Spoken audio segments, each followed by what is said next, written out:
அந்த சமூக வலைத்தளத்தில் ஒரு வைரலான ஒரு தாய் ஒருவரும் குழந்தையும் இருப்பு, அந்த தாய் முதலில் அந்த வைத்தியசாலைக்கு கொண்டு வரப்பட்ட போது அந்த தாதிமார் அவருக்கு சிகிச்சை அளித்து அவருடைய குழந்தைகளுடன் தொலைபேசியில் உரையாடினார்களா. சமூக வலைத்தளங்களில் மக்கள் அதாவது தங்களுடைய கருத்துக்களை கூறுவது, கண்ணால் கண்டது போல் ஒப்பீனியன் கூறுவதும் இந்த பிரச்சனை இன்னும் பூதாகரமாக வெடித்துள்ளது. முதலாவது விபத்துக்கு பின்னர் அந்த ஊர் மக்கள் பாதிக்கப்பட்டிருக்கின்றார்கள். யாரும் அதை பற்றி பேசுவதில்லை.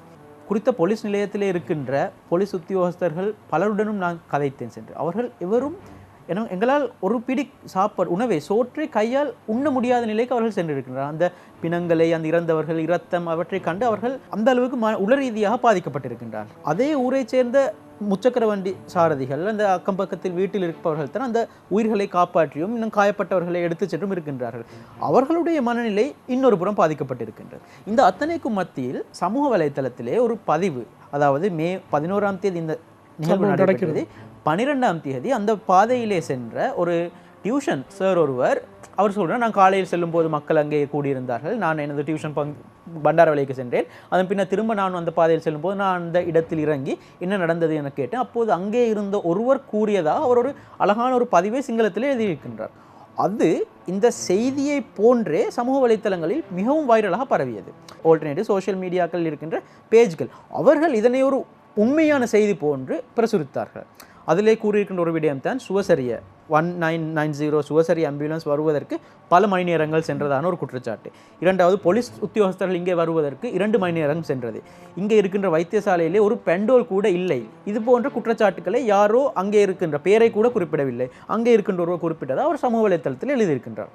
மே 12ஆம் தேதி முதல் 13ஆம் தேதியில் அந்த செய்தி பரவலாக சமூக வலைத்தளத்திலே பரவியது. அதனைத் தொடர்ந்து மக்கள் அரசாங்கத்தின் பாலும் வைத்தியசாலைகள் ஒழுங்காக இயங்குவதில்லை, சுவசரிய சேவை சரியாக நடைபெறுவதில்லை, போலீஸார் இவ்வாறு தான் அவர்கள், அதாவது இது மாதிரியான பிரச்சனைகள் நடக்கும் போது அவர்கள் வரமாட்டார்கள் போன்ற பல குற்றச்சாட்டுகளை சமூக வலைத்தளங்களிலே குறித்திருக்கின்றார்கள்.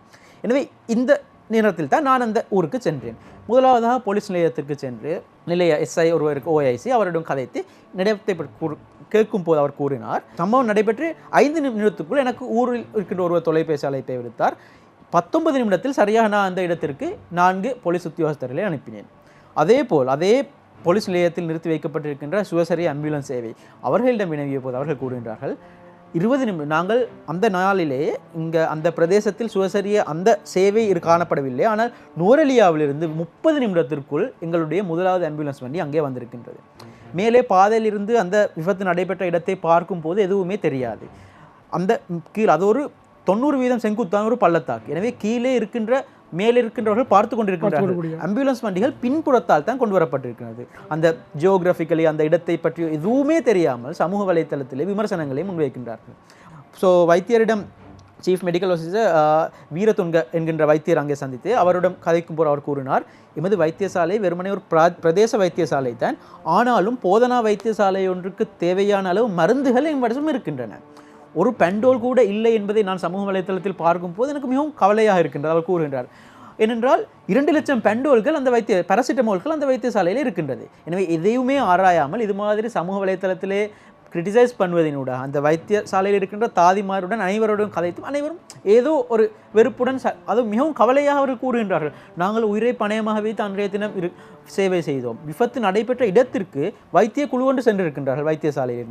அந்த இடத்திலே அவர்கள் ஆக்சிஜன் வழங்கி இருக்கின்றார்கள், சேலைன் வழங்கி இருக்கின்றார்கள். அந்த சமூக வலைத்தளத்தில் ஒரு வைரலான ஒரு புகைப்படம், ஒரு தாய் ஒருவரும் குழந்தையும் இருப்பு, அந்த தாய் முதலில் அந்த வைத்தியசாலைக்கு கொண்டு வரப்பட்ட போது அந்த தாதிமார் அவருக்கு சிகிச்சை அளித்து அவர் கதைத்தார்களாம், அவருடைய குழந்தைகளுடன் தொலைபேசியில் உரையாடினார்களாம். அதன் பின்னர் தான் கம்பளைக்கு எடுத்து சென்று அங்கே அவர் காலமாகி இருக்கின்றார். ஆனாலும் இவர்கள் அதாவது குறித்த தினத்தில் நள்ளிரவு 12 மணி தாண்டி இவர்கள் வேலை செய்திருக்கின்றார்கள். அது ஒரு பிரதேச வைத்தியசாலை. 2 அதாவது மோச்சரியில் கூட 2 சடலங்களை தான் வைக்கக்கூடிய வசதிகள் இருக்கின்றன. அந்த குறைந்த வசதிகளிலும் அவர்கள் தங்களால் இயன்ற அளவு சகல விதமான வேலைகளையும் செய்திருக்கின்றார்கள். எனவே இவ்வாறான ஒரு சூழ்நிலையில் இந்த சமூக வலைத்தளங்களில் மக்கள் அதாவது தங்களுடைய கருத்துக்களை கூறுவது, கண்ணால் கண்டது போல் ஒப்பீனியன் கூறுவதும், இந்த இவர்களுக்கு அறிவுரை வழங்குவதன் ஊடாக இந்த பிரச்சனை இன்னும் பூதாகரமாக வெடித்துள்ளது.